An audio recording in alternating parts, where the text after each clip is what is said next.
오늘 우리에게 주시는 하나님 생명의 말씀은 신약성경 누가복음 7장 44절에서 8장 3절까지의 말씀입니다.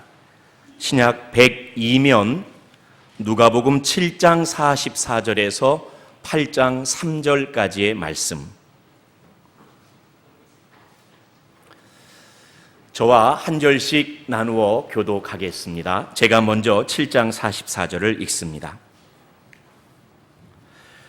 그 여자를 돌아보시며 시몬에게 이르시되 이 여자를 보느냐? 내가 네 집에 들어올 때 너는 내게 발 씻을 물도 주지 아니었으되 이 여자는 눈물로 내 발을 적시고 그 머리털로 닦았으며 너는 내게 발 주지 아니하였으되 그는 내가 들어올 때부터 내 발에 물을 주지 아니하였으며 너는 내 머리에 감람류도 붓지 아니하였으되 그는 향유를 내 발에 부었느니라.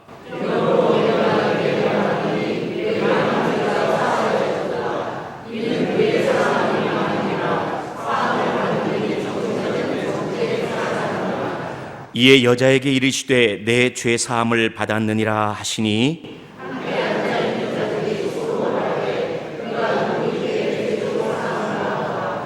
예수께서 여자에게 이르시되 내 믿음이 너를 구원하였으니 평안히 가라 하시니라.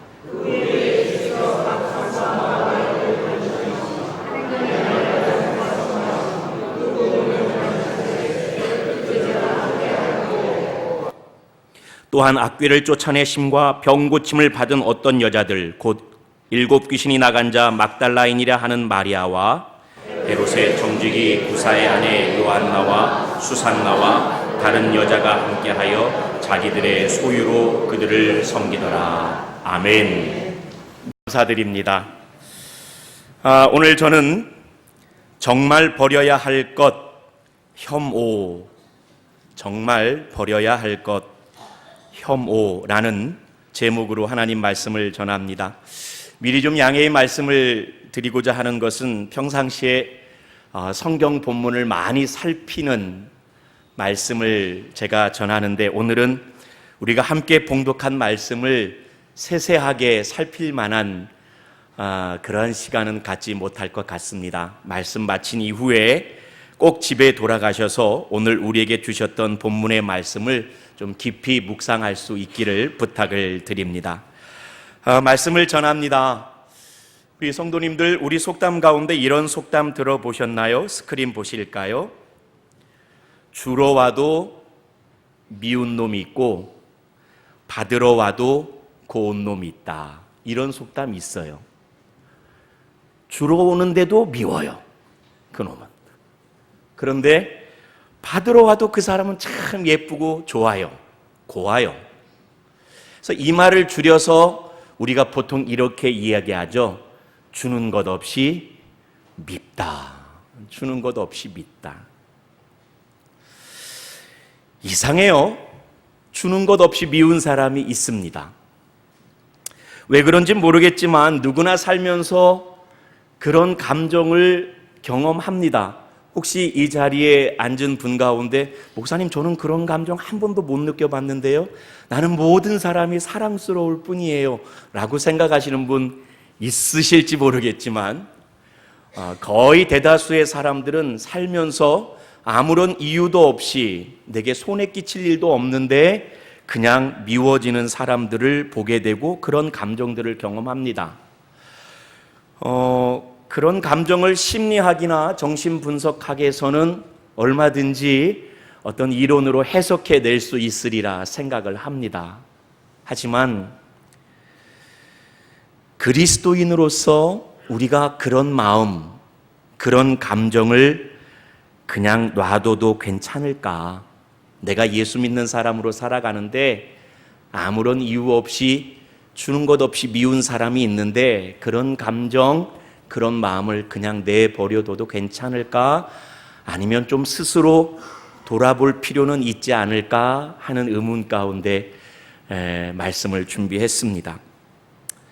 제가 연거푸 여러 가지 좀 질문을 드리고자 합니다. 한번 마음속으로 대답해 보십시오. 성도님들, 정말 아무런 이유 없이 까닭 없이 미울 수 있을까요? 만일 아무런 이유 없이 까닭 없이 미울 수가 있다면 미움받는 그 사람이 문제입니까? 미워하는 내가 문제입니까? 이것은 뭐 확실하게 대답들 하시네요. 그래서 미워하는 내가 문제일 것 같은데 미워하는 내가 문제이기는 싫으니까 그 사람에게서 뭔가 미움의 이유를 찾고 싶은데 잘 안 찾아지니까 우리가 종종 이렇게 얘기하잖아요. 그 사람은 생긴 것부터가 밉게 생겼잖아요. 얘기합니다. 그러면 마음의 중심을 보시는 하나님 앞에 외모를 보고 함부로 판단하는 우리가 허락받을 수 있을까요? 그 또한 아닐 것 같아요. 정말로 만일 그 사람에게 곰곰이 생각해 보니 미움받아야 할 이유가 있다면 그 이유라는 게 진짜 사실일까요? 아니면 우리가 뭔가를 오해하고 있는 잘못된 정보일까요? 설령 그것이 사실이라 할지라도 그 이유로 그 사람을 미워하는 게 타당할까요? 아니면 부당할까요? 제가 지금 연거푸 많은 질문을 해드렸습니다. 사실은 이런 질문 앞에 제가 예전에 과거 교편을 잡고 있을 때 제 경험으로 굉장히 아픈 기억이 하나가 있어요. 설린 단상에 실어놨는데 지금 읽지 마시고 예배 끝나고 한번 읽어보시기 바랍니다. 누군가를 이유 없이 미워하는 것. 사실 제가 이렇게 많은 질문을 던지며 이 문제를 고민하는 이유가 있습니다. 그냥 별일 아닌 것처럼 넘길 수 있는 문제이지만 그러나 이 문제가 개인적으로 너무나 깊어지거나 또는 집단적으로 어떤 대상으로 자꾸만 확대되어져 가면 저 사람 이유 없이 미워, 저 사람들은 참 이유 없이 싫어 하는 이러한 마음으로 깊어져 가거나 확대되어져 가면 그게 오늘 설교 제목 혐오가 되고 일종의 포비아 현상이 됩니다. 나와 있는 한자를 방금 보셨겠지만 싫어할 혐자에 미워할 오자입니다. 그냥 그 사람은 싫고 미워요. 그런 혐오의 감정이 우리 가운데 생깁니다. 포비아란 말은 요즘 많이들 얘기하죠. 뭐 제노포비아, 호모포비아, 이슬람포비아에서 많은 포비아 현상을 얘기하는데 이제 이게 포비아란 게 뭐냐면 어떤 특정 대상에 대해서 막 불쾌한 거예요. 또는 어떤 특정 대상에 대해서 그냥 보기만 하면 두려운 거예요. 어떤 사람은 닭을 보면 소스라치게 놀라죠. 불이 달린 새 보면 막 깜짝 놀라시는 분들이 있거든요. 이처럼 어떤 특정 대상에 대해서 막 불쾌하거나 두려워서 그것만 보면 막 회피하려는 일종의 정신장애가 현상이 포비아입니다. 근데 우리가 지금 이런 마음들을 그냥 내버려 두면 또 커져가면 그게 혐오, 포비아가 됩니다. 영어를 오랜만에 한번 얘기를 할게요. 혐오라는 말을 제일 대표적으로 표현하는 영어 단어가 disgust라는 단어입니다. 앞에 나와 있는데요. 이 말은 앞에 있는 dis라는 말이 부정접두어잖아요. 아니다는 말이잖아요. 뒤에 있는 gust 저게 라틴어에서 맛보다라는 식의 말들의 어원이 됩니다. 그러니까는 disgust란 말을 합하면 이건 맛이 아닌 거예요. 이건 맛이 아닌 거예요. 그래서 disgust라는 원래 말 뜻은 역겹다, 메스껍다 이런 뜻입니다. 이런 감정하고 제일 가까워요. 혹시 여기 있는 우리 애처가 여러분들께서는 출근길에 음식 쓰레기를 담은 비닐봉지를 가지고 아파트 음식 쓰레기통 분리수거통에 집어넣으시는 분들 많이 계시죠? 네, 저도 그렇습니다. 가면은 막 음식 쓰레기통에 막 음식 쓰레기가 쌓여져 있고요. 음식 좀 안 좋은 물들이 좀 막 그게 막 흘러내려오고요. 파리가 꿰고 구더기가 꿰고 냄새가 너무 싫습니다. 그게 disgust입니다. 맛이 아닌 겁니다, 이건. 이거 보면 역겹고 메스껍습니다. 혹시 거기 가서 향긋한 음식 쓰레기 냄새, 오늘은 왜 이렇게 쓰레기 봉투도 아름답게, 이런 분 안 계시잖아요. 거기 가면 고개를 돌리고 왜 오늘 참 나한테 이걸 시키는 거야? 짜증내면서 출근들 하시잖아요. 그런데 그 감정이 우리가 느끼는 혐오의 감정과 맞닿아 있다는 말이에요. 이거 제가 하는 말이 아니고요. 사진 한번 보실까요? 사진 보시면 여자분이 계시는데 이게 마타 누스바움이라는 시카고 대학교 교수십니다. 여성 철학자인데 최근 들어서 굉장히 주목받는 철학자입니다. 이분이 주로 다루는 철학 주제가 증오, 분노, 혐오, 인권 이런 부분이어서 최근 현대사회에서 이분이 내어놓은 많은 화두들이 굉장히 큰 주제가 되고 있습니다. 이분 책이 많이 번역되어 있어요. 한번 관심 있으시면 마타 누스바움 이분 책 한번 보셔도 좋을 것 같아요. 근데 이분이 혐오에 대해서 깊이 연구하면서 이런 글을 쓰셨습니다. 한번 보실게요. 혐오의 감정이 오염 및 부패에 대한 거부감과 연결되어 있다. 막 음식 쓰레기, 썩은 거 이런 것 보면 아우! 근데 이 감정이 우리의 혐오라는 감정과 맞닿아 있다는 얘기입니다. 그런데 사랑하는 성도 여러분, 음식 쓰레기 썩은 것에 대해서 아우 싫어 하는 거야. 누구나 다 그럴 수 있지만 오늘 설교 주제입니다. 사람이 사람에 대해서 그런 감정을 갖게 된다면, 사람이 사람에 대해서 그런 태도를 취하게 된다면 이건 정말 심각한 문제 아니겠습니까? 그런데 언젠가부터 대한민국 사회가 이런 혐오라는 것에 익숙해져서 사람이 사람을 혐오하는 끔찍한 일들이 매우 특별하게 범죄로 나타나기도 하고 때로는 사회 현상으로 번져지기도 해요. 그냥 드리는 말씀이 아니고요. 제가 기사 하나를 소개시켜 드릴게요. 지난 2016년도 한 3년 전 5월 22일자 한국일보 기사입니다. 제가 기사 내용을 스크랩에서 못 보여드리는 것을 양해해 주시고요. 이게 왜 어떤 의미로 굉장히 중요한 기사냐면 저때 당시에 어떤 사건이 있었냐면 우리 성도님들 기억하시죠? 강남역에서 어떤 남자가 여자 화장실 끝까지 따라 들어가가지고 그 여자를 잔인하게 해쳤어요. 근데 이유가 아무것도 없었어요. 그 사람이 누구라고? 여자라서. 그래서 여자라는 이유 하나로 그렇게 끔찍한 범죄를 저질렀어요. 흔히 말하는 여성 혐오 범죄였습니다. 이것이 세간에 큰 이슈가 되어서 시끄러울 때 한국일보에서는 혐오를 주제로 특집 기사를 냈는데 그 기사 가운데 5월 22일자 기사에 이런 기사가 나왔어요. 2016년도에 사건이 발생했으니까 그 이전 5년 전 2011년을 기점으로 하여서 2006년도에서 2011년도까지 우리나라 모든 웹사이트의 자료들을 빅데이터라고 하죠. 다 취합해서 연구조사하니까 혐오와 관련된 모든 이야기들은 혐오 시설이 거의 대부분이었어요. 예컨대 쓰레기 소각장이 들어온다, 화장장이 들어온다, 납골당이 들어온다, 이런 기사들이 흔히 말하는 혐오 시설에 대한 기사들이 거의 대부분이었어요.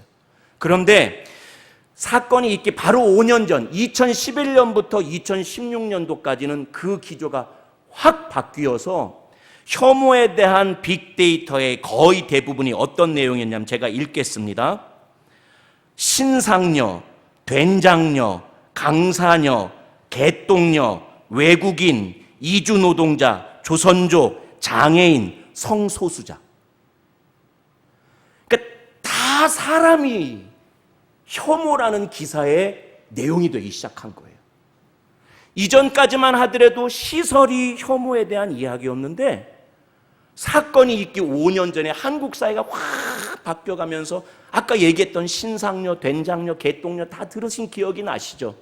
흔히 말하는 사회적 약자계층, 사회적 소외계층을 대상으로 해서 그들을 혐오하는 사회 현상들이 하도 많이 나타나서 그렇게 개똥녀, 신상녀, 된장녀, 성소수자, 이민자, 이런 내용들이 막 나오기 시작한 겁니다. 사랑하는 성도 여러분들, 이처럼 한국 사회가 언젠가부터 음식 쓰레기 보고 고개를 돌리듯 사람이 사람을 대하여 혐오하는 일들이 범죄로 때로는 사회 현상으로 우리 가운데 이루어지고 있습니다. 나는 안 그래요 하시면서 조시는 분도 계시는데 나는 안 그럴까요?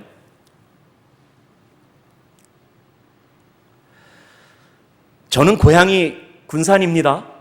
미군 부대가 있습니다. 미군 병사들이 시내에도 자주 나왔습니다. 근데 제가 초등학교 1학년, 2학년 시절 왜 그걸 어디서 배웠는지 모르겠는데 미군 백인 병사가 지나가면 막 따라가서 Give me a chocolate, give me a gum 그랬어요. 전후 세대도 아닌데 군사는 좀 특별했어요. 그래서 Give me a gum, give me a chocolate 하면서 막 백인 병사를 쫓아갔어요. 그런데 흑인 병사가 지나가면 껌둥이래요, 껌둥이래요. 내 친구는 어디서 그런 손으로 하는 욕을 배웠는지 손으로 욕하는 거 알죠? 이러고는 막 도망가고. 왜 그랬을까요? 왜 똑같은 파병 미군 병사들에게 백인에게는 초콜릿을 달라고 하고 흑인은 깜둥이라고 놀렸을까요?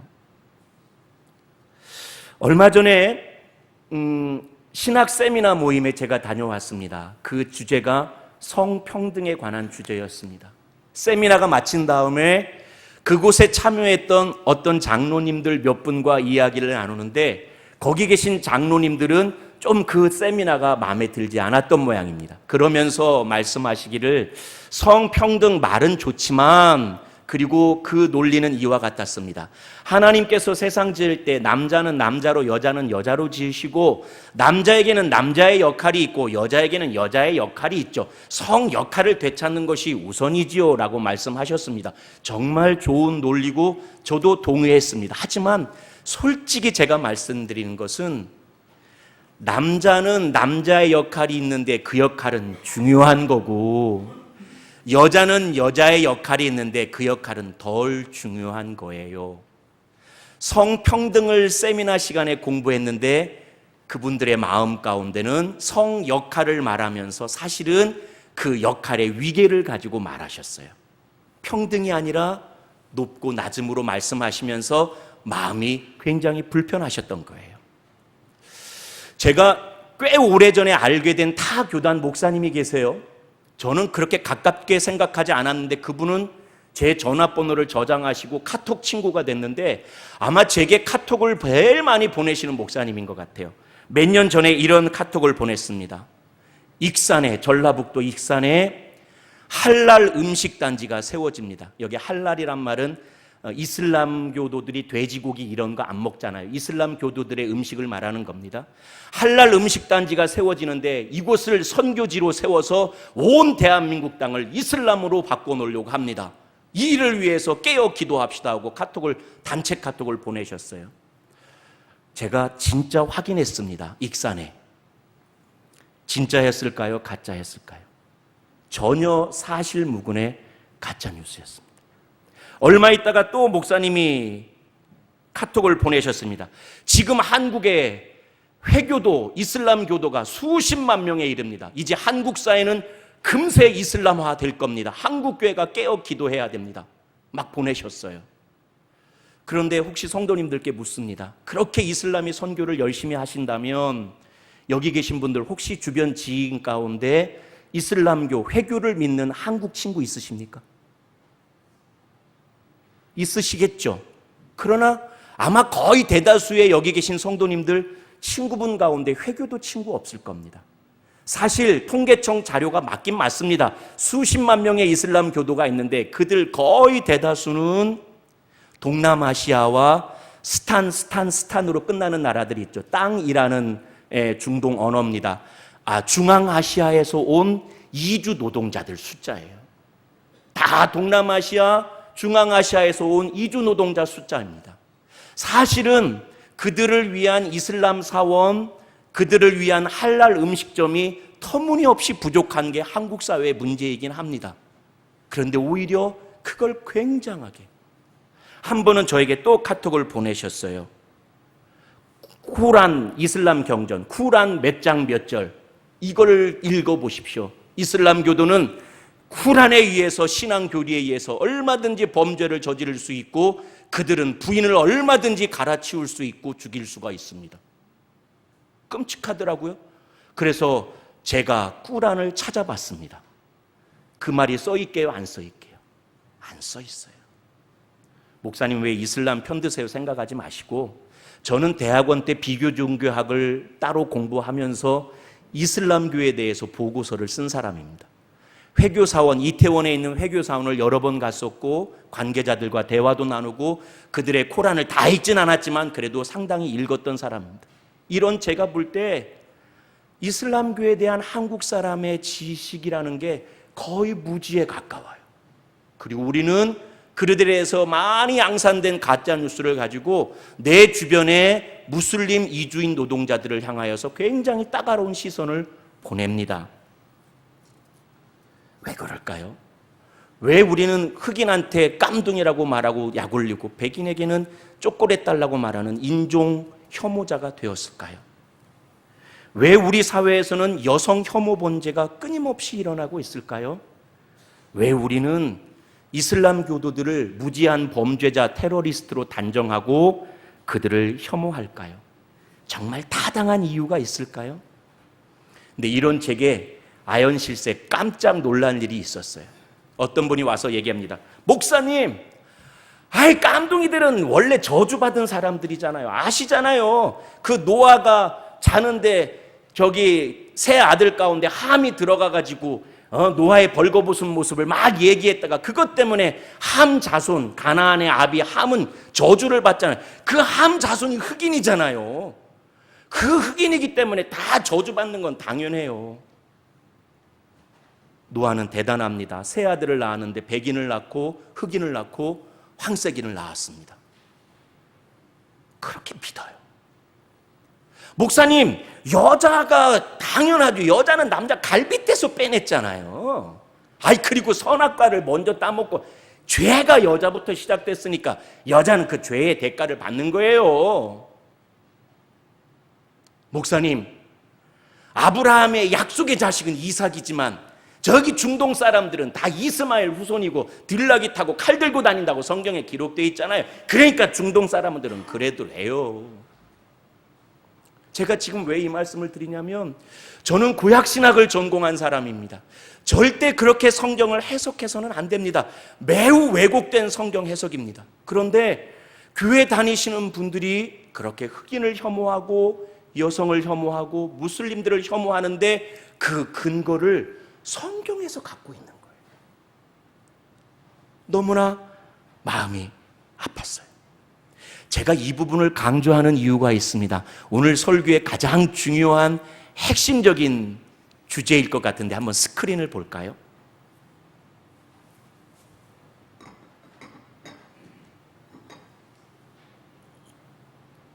조금 어려운, 제가 써놓고도 어려운 말이라서 좀 읽어드릴게요. 성경에 대한 오해, 성경을 잘못 알거나 또 성경에 대한 의도적인 곡해, 일부러 잘못 가르치거나 하는 것으로 비롯된 종교 규범들. 예를 들면 함의 자손은 흑인이기 때문에 저래도 된다라는 식의 종교 규범들 하고 플러스 각 시대별로 잘못된 어긋난 정치 이데올로기가 딱 만나지면 저기에서 인류 역사의 가장 끔찍한 혐오 사건들이 일어나요. 이 좀 자세히 살피십시오.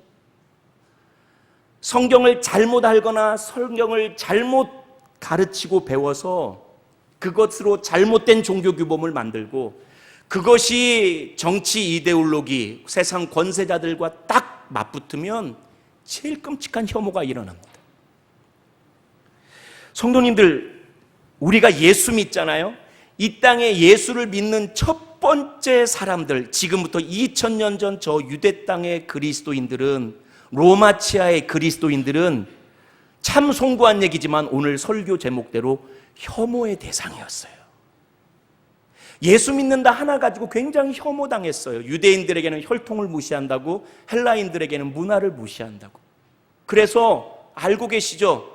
핍박의 시기에 저 로마 대형 경기장 콜로세움 같은 경기장에다가 그리스도인들을 집어넣고 사람들이 볼 때 막 환호하고 웃을 때 그들을 산채로 불에 태웠어요. 심지어 혐오를 조장하기 위해서 그리스도인들에게 양의 탈을 씌워가지고 운동장 한가운데로 집어넣고 그곳에 사자를, 굶주린 사자를 풀어넣었어요.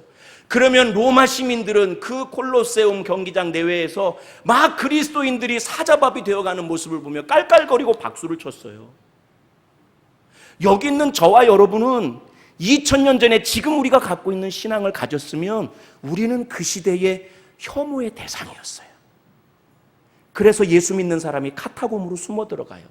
사람들에게 보이면 혐오당하니까 저 지하 동굴로 숨어 들어가서 신앙생활해요. 그런데 로마의 세력이 확 물러앉던 4세기경, 그때 정치적인 이유로 그리스도교 선교가 로마 전역에 왕성히 퍼져갈 때에 그리스도교를 국교로 삼습니다. 그리고 기독교가 나라의 종교가 돼요. 그러고 난 다음에 고대사 중세사를 보면 고대사 중세사에 있었던 대부분 유럽의 전쟁은 다 혐오를 바탕으로 하고 있는 전쟁입니다.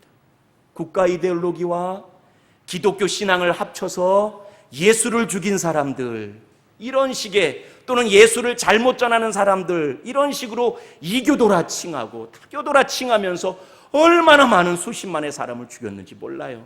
십자군 전쟁도 그와 같은 전쟁과 비슷한 성격이었고, 마녀 사냥이라는 것도 우리가 그리 알고 있습니다.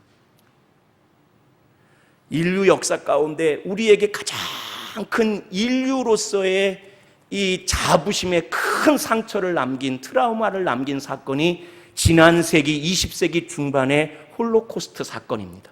독일 사람들은 600만의 유대인들을 죽였고, 여러분 이 사실은 아실지 모르겠는데 독일 사람 가운데 30만 명을, 자기네 나라 사람인데 30만 명을 죽였어요.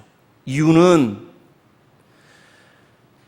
나치즘이라는 정치 이데올로기로 인종주의를 만들고, 참 부끄러운 역사지만 독일 교회는 예수를 죽인 민족이라는 묘한 신앙 명분 가운데 나치를 지지하고, 그 이후로 유대인 600만을 죽이고, 자기 민족 가운데 장애를 갖고 태어난 사람들은 장애자라는 이유 하나만으로 30만 명을 똑같이 죽였어요. 여러분 상상이 됩니까? 근데 그 일에 기독교가 이념적인 명분을 제시해 줬어요. 여러분 자부심 가질 것은 그 독일 교회에서 97%가 나치를 지지할 때 이건 아닙니다 라고 외쳤던 사람이 칼 바르트나 여러분 잘 아시는 보네퍼 같은 사람이에요. 그분들의 신학의 바탕 위에 선 교회가 기장교회입니다. 한국 기독교 장로회입니다. 우리가 그랬어요. 우리나라 근현대사를 통해서도 비슷한 이야기가 있었음을 압니다. 국가의 이데올로기와 신앙의 이데올로기가 만나서 많은 안타까운 양민학살의 안타까운 역사를 우리가 기억하고 있습니다. 사랑하는 성도 여러분, 이와 같이 성경을 잘못 알고 성경을 잘못 가르치고 잘못 경도된 정치 이데올로기에 우리가 휩쓰이면 정말 그리해서는 안 되는 혐오라는 가운데 우리의 마음을 빼앗기고 그 범죄 가운데 우리도 동조하게 되더라란 이야기입니다. 그러면 성도님들에게 묻습니다. 정말 그리스도인은 성경을 근거로 누군가를 혐오할 수 있을까요? 물론 구약 성경에 보면 때로 저주의 메시지들이 나오고 어떤 민족을 향하여서 큰 저주의 메시지들이 나옵니다. 하지만 문자적으로 그 구절만 가지고 그들을 저주하는 것이, 혐오하는 것이 타당하다고 보기는 어렵습니다. 다 성서적인 배경의 이유들이 있습니다. 아니, 그를 넘어서서 복음의 완성이신 예수님께서 우리에게 보여주신, 율법의 완성이신 예수님께서 우리에게 보여주신 것이 과연 그러합니까? 예수님 이전에 제가 하나를 좀 예로 들겠습니다. 2000년 전 유대인들은 아침에 일어나면 남자분들이 이렇게 기도했습니다. 유대인들의 평상 기도입니다. 앞에 스크린을 보실까요? 깨면 이렇게 기도했습니다. 유대인들 남자가, 주여, 제가 여자로, 헬라인으로, 노예로 태어나지 않게 해주셔서 감사합니다. 저와 여러분이 유대인이고 2000년 전에 태어났다면 우리는 아침에 일어나서 이렇게 기도했어요.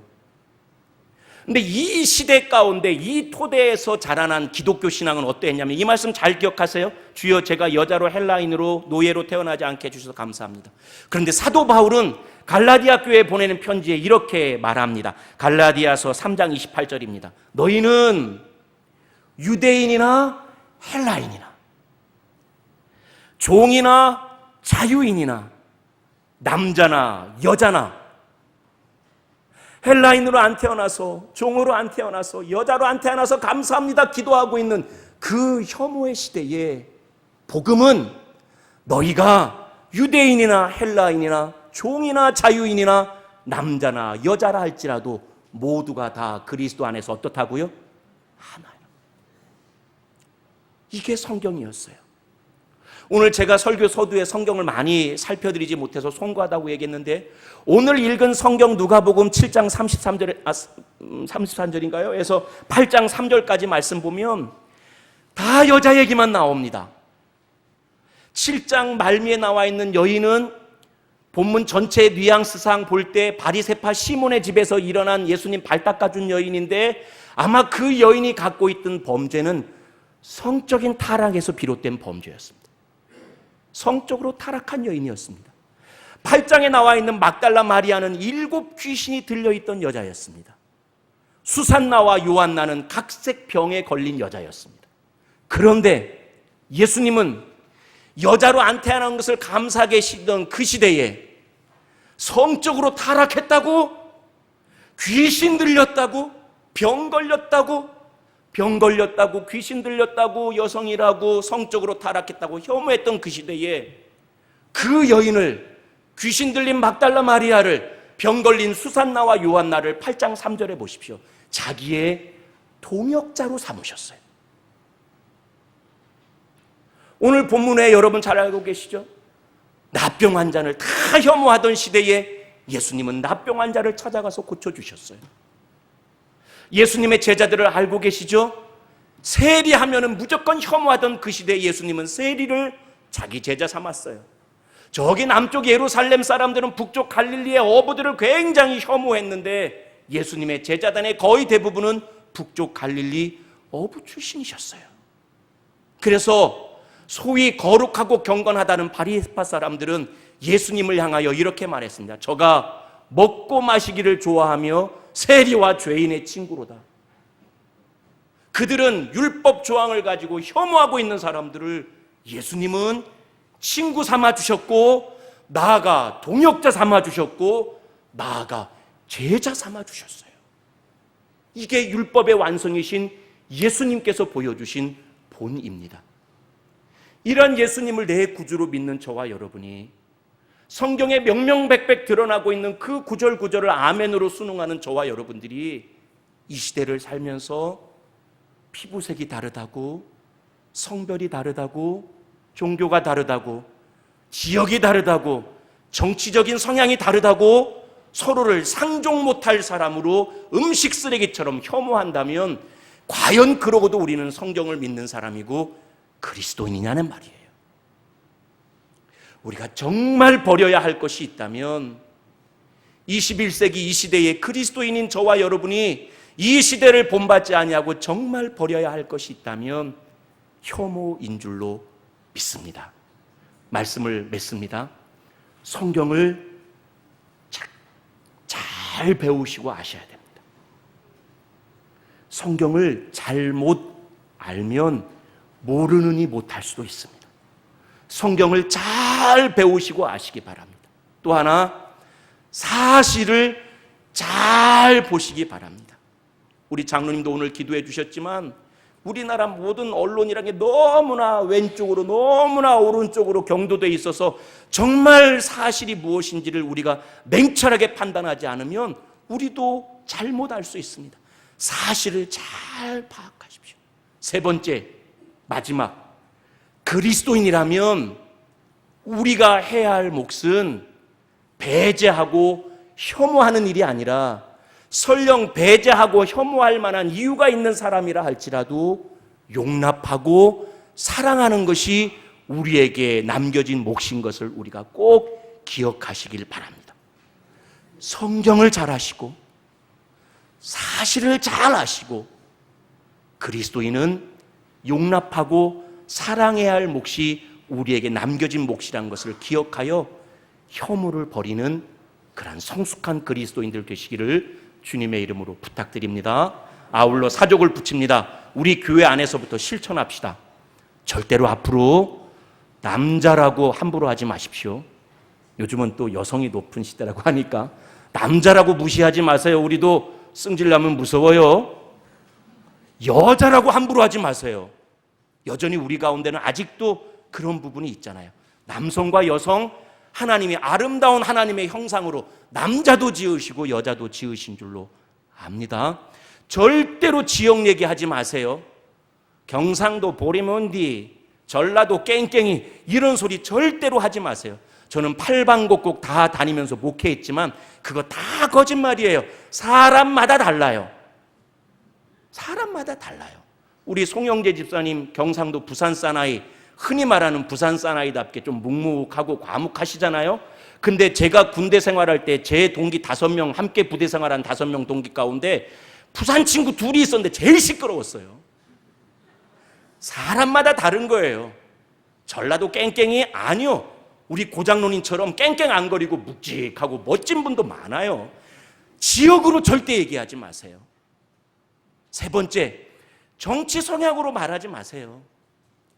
아니 진보적인 사람이 있어야죠. 진보만 있으면 큰일 나게요. 보수적인 사람이 있어야죠. 그러면 시대가 다르기 때문에 그 아픈 시대를 살아오면서 보수적인 견해를 갖는 많은 분들이 계시고 또 다른 시대를 가지면서 진보적인 시대를 생각을 갖는 사람이 있다면 서로 즐겁게 대화하세요. 나라를 위해서 지혜를 모으세요. 그러면서 서로 정치적 성향 다르다고 서로 음식 쓰레기 보듯이 등 돌리시면 안 됩니다. 우리 교회는 예수 안에서 하나입니다. 남자도 여자도 경상도, 전라도, 서울, 충청도, 강원도, 제주도 어디도 보수적인 견해도 진보적인 견해도 우리 다 주 안에서 하나고 용납하고 서로 함께 하나 되어 하나님께 영광 돌릴 사람입니다. 그런 우리 교회 이루시기를 주님의 이름으로 간절히 축복합니다.